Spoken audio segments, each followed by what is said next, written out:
It gives me great pleasure to introduce our first keynote speaker, Robert Lightfoot, Jr., who is the acting administrator of NASA, a role he added January 20th, in addition to his permanent position for the last 5 years. He does label himself as a rocket scientist. He began his NASA career 28 years ago as a space shuttle main engine test engineer at the Marshall Space Flight Center in 1989. He began his aerospace journey with a mechanical engineering degree from the University of Alabama. Among the numerous awards for his work, he has been recognized 3 times with the Presidential Rank Award for Distinguished Executives, the highest honor attainable for federal government work. We're very honored to hear his talk this morning, to draw him out of Washington, D.C. He'll be speaking on NASA 2018 and beyond, an integrated view of NASA's work to make the next giant leaps in exploration. So, Dr. Lightfoot. Thank you, Mon.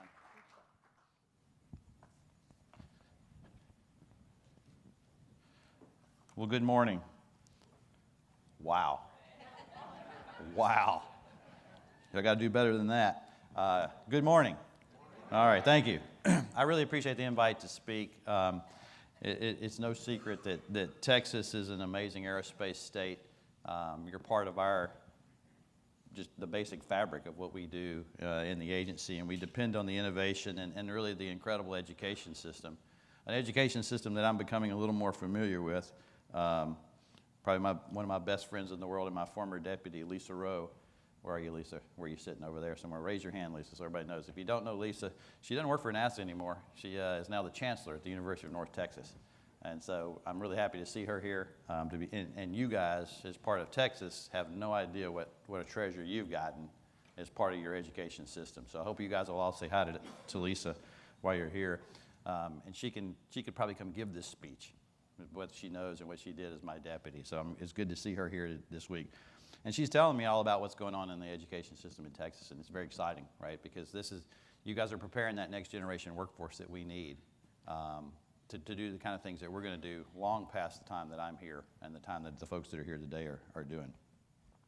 I think that for me, you just have to acknowledge the passing of John Young, one of our heroes, and one of my heroes personally. Our thoughts and prayers are with Susie and the family this week. It was just, that's tough news for us, and he's just been a great person for our team here at NASA. I also want to thank Ellen Ochoa, our Center Director at Johnson, for her hard work and dedication. Ellen's been in the trenches with you guys for a long time, and she knows what we need to get done, and she takes care of getting it done for us. And so I really appreciate her and the workforce at Johnson that never fails, in my opinion, to excel and give them a shout out. You're going to hear from a lot of them over the next day and a half. And I think you're going to see some great things that they're doing to push us forward from an agency perspective. I'm really glad that this year's focus is on aerospace. There's a lot going on. It's a very exciting time for us, not only in the agency, but frankly as a nation. NASA, we're not the only ones carrying the aerospace banner, but we do have a lot going on. And we're competing. It's a competitive environment with the rest of the world. It's become very much a global endeavor, and how are we as a nation going to stay ahead of that global challenge that we've got going forward? And I'm not going to get too far down in the weeds because, like I said, you're going to hear from a lot of people about the details that go on. But I do want to convey to you that we're pushing. We're pushing further, and we've got a good plan going forward, and I'll talk a little bit about that. It's really kind of a watershed time for us when you think about it. The combination of commercial space and government space is actually really coming to fruition here. If you think about what we've done, there's a broad consensus now in the nation about this is the way we should do this with public-private partnerships moving forward and the things that we can go do. We are venturing back to the moon. The president has asked us to go to the moon with the horizon goal of Mars, and that's no easy challenge, right? But we think we've got the technology improvement to maybe go there and hopefully stay. And then keep pressing toward Mars. We have been making a lot of progress on that for a long time. With the Space Launch System and Orion and the commercial partners coming along, it's an exciting time for us. And you think about just the involvement of Texas in that whole picture, right? You can go from Brownsville to Van Horn, talk about east to west, across the state and many places in between, and you can see where Texas is involved and what we're trying to do and what we're trying to pull off. The Orion spacecraft continues to get put together. That their testing goes fine. Working in Utah, Arizona, it's a nationwide activity. Down at Kennedy Space Center, you can see the module coming together. It's pretty exciting. We were very excited to get to show Vice President Pence the progress being made there a few months ago. And that interest level from the administration is what actually turned the Space Policy Directive that we got, a couple of weeks ago to go back to the moon and understand what we can do there in the way that we're going to do it. You look at commercial space and the groundwork that they're doing to get crews back to orbit, already doing cargo for us to the International Space Station and doing a great job providing that for us. And I don't think there's any stopping commercial space now. Our partners have really reinvigorated America's launch industry. And that work is developing a robust market in commercial space that's not solely dependent on NASA. And I think that's an exciting thing for us.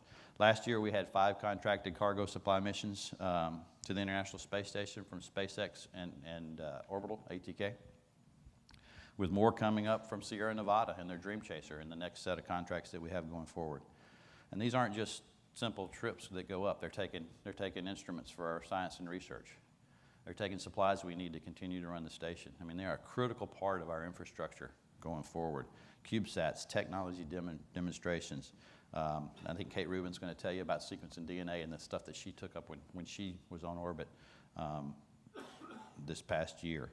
So these commercial missions that we're doing and this commercial industry that we're bringing in to help us with this is really changing the dynamic and changing the opportunity space as well, right? It's not just us that you come to. It's those folks that go that can help you do it. And this aerospace field continues to grow. Look at Blue Origins. Look at what you see there. Look at what you see with Bob Bigelow, and the kind of things that you're seeing just continue to grow from us having an international space station that they can go to and utilize and really move forward.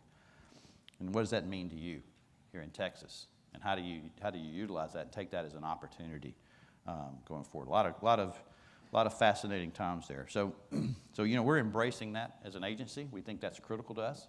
The public-private partnerships, how we go do that, what can we turn over? We have a strategy that we talk about: lead, collaborate, and leverage. There's things that NASA needs to probably lead, and they're the things that are out there a little further that we can go do, and we can pass on to industry to take up the mantle. There's places where we can collaborate, public-private partnerships and things that we can do, but there's other things where we can leverage. Maybe we get out of things that we've been doing and pass it on to let the industry folks take that on. And that's where you guys can pay attention to how we're doing that and help us with that as we go forward. So it's exciting. ISS continues to do more and more of the commercial type activities. Our partners at CASIS are doing a great job in terms of bringing more to the International Space Station and using that platform not only just for human research but also for the science activities. Our science mission director just started using the International Space Station in ways they didn't anticipate before. They're bringing instruments up just about every time, and we're installing those on the station and bringing back critical, typically earth science data that we need going forward. And you hear some other things going as well. The Bigelow Expandable Activity Module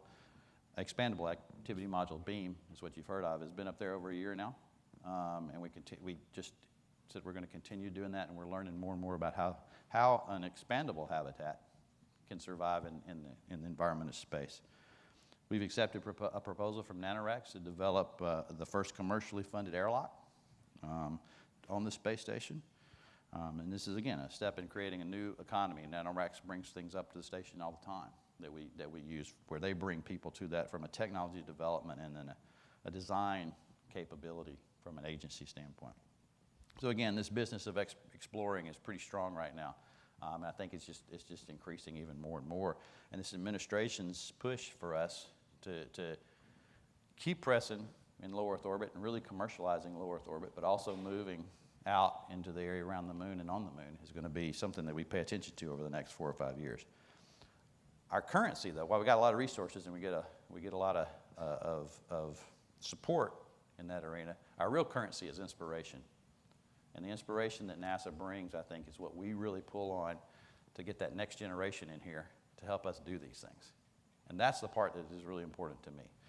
How do we get these people involved in what we're doing? If we don't have strong STEM programs, strong activities that we need to do as an agency, we're going to be in trouble.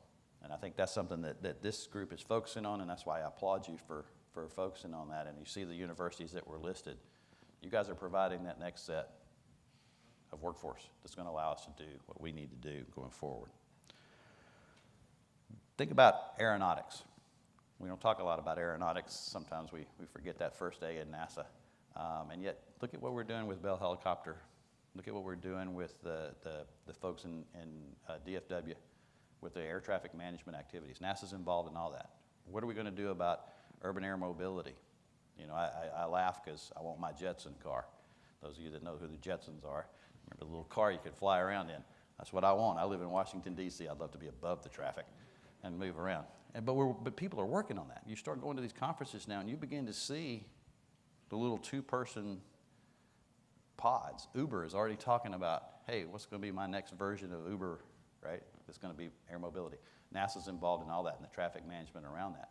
That's another big field, and Texas is, again, right in the middle of what we're doing there. So it's exciting, and people get the enthusiasm. When I go to speak and I get to see, meet with I call them kids. They get mad at me because they're not kids, but everybody's a kid to me these days. You get to see the enthusiasm and what they want to do and how they want to contribute. And what we're doing these days, if you think about all the grants and all the things that are going on where we're engaging high school kids, and even we just flew our first CubeSat from an elementary school, right? Now think about that. I don't know what y'all were doing in elementary school. I was not doing CubeSats. I was worried about whether my crayons were sharp or not, right? That's about the extent of it. But think about what that means when these people enter the workforce. It's a totally different level of understanding of what we're trying to do. They are ready to enter the workforce. We, as that older generation, have to be able to accept that and let them go to work quickly. Can't be. I can remember people telling me early in my career, you really need to sit here for 5 years before we're going to give you anything. All right. Now we got a workforce that's coming in that's thirsty, hungry. They really want to go solve these challenges, and they're more prepared than we ever were when we came on board. So it's an exciting time to see that. The kind of big things that we're trying to do, and the workforce we're going to need to go do that. And I think so if you think about us pushing back toward the moon from a human exploration perspective, think about the science we can do there, not just the human exploration part, the science that's going to come out of that. It's a very exciting opportunity for us. You'll see some of the things we're going to do when we roll the budget out here in a month or so, what those plans are going to look like as we go forward. But we always want to have that horizon goal of going to Mars as well. So again, very exciting time for us. I think you guys are preparing that workforce is what you ought to be thinking about. And how are you doing to retain that workforce? When those students, when they get into your schools, are you retaining them? Are you weeding them out, right? What are we trying to do to get them there so they stay in? And that workforce needs to be, or that student population that comes to join us has to be diverse as well. They got to represent the rest of this country if we're going to keep doing that. So I think our future's bright from an agency perspective in human exploration. Using the International Space Station as our jumping off point, we'll use it while we can to develop all the things we need to do for humans, what's happening to the human body, those kind of things, but also develop the technologies that are going to allow us to progress even further. We'll move to the moon. We'll work around the moon over the next decade, and then hopefully we'll ultimately go toward Mars in the future.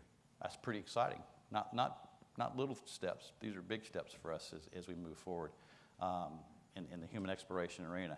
And I think the thing for all of you to remember is what I talked about there is not easy, yet these teams do it every day. The International Space Station is this operating laboratory on orbit, and the teams make decisions every day that deal with, that have risk. They have risk associated with it.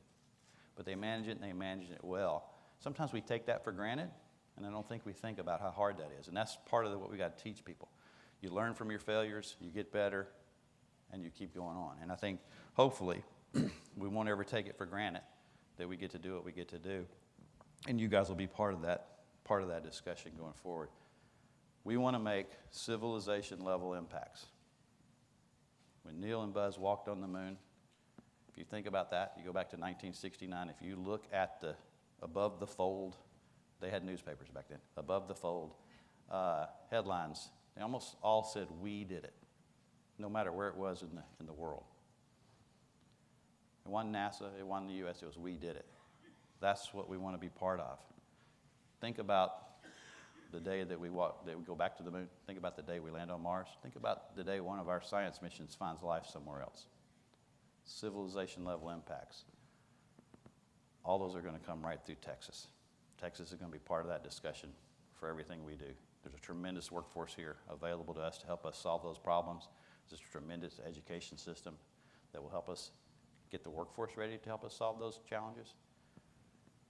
And we won't be limited by any of that as long as we stay focused on it. So exciting times for us, exciting times for Texas, encouraged by what you guys are talking about here. When I looked at the panels that you're going to have, you're really hitting on the issues that we're worried about in the agency.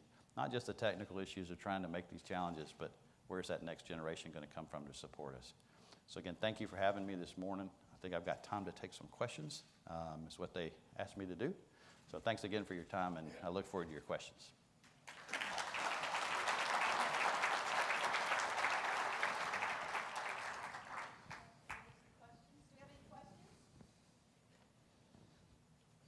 Boy, it's hard to see. Oh, go ahead.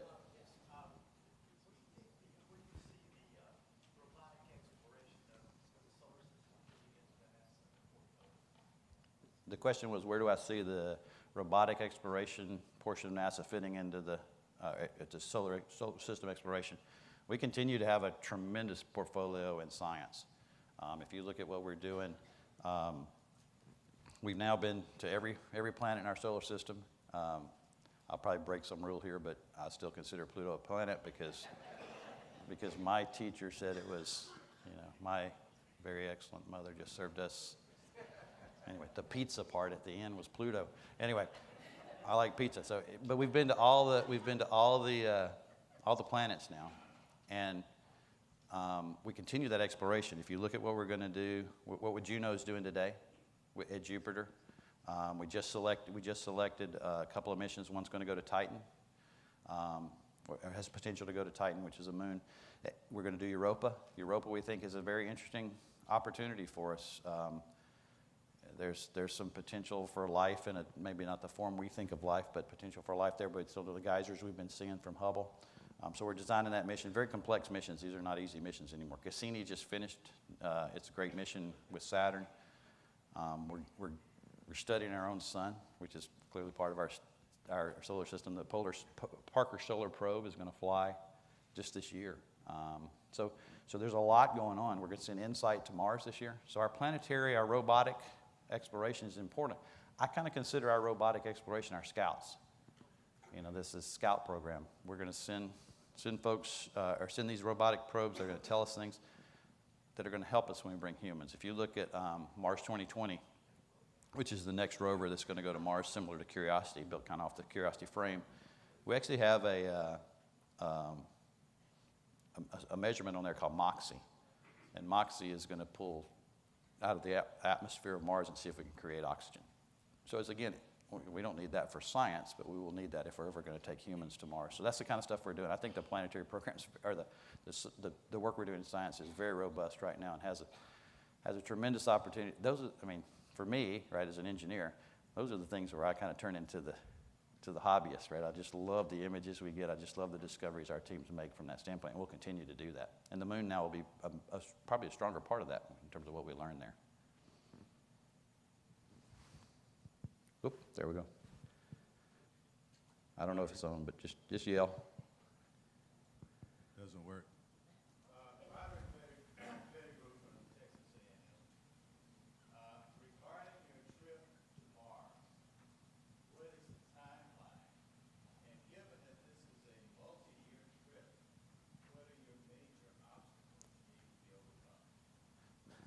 So I got 1 minute and 45 seconds left.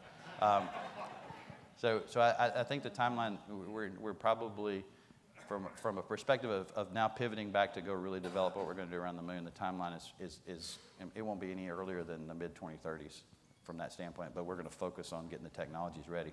There's several challenges. They're all pretty well known. The entry, descent, and landing there is going to be a challenge for us.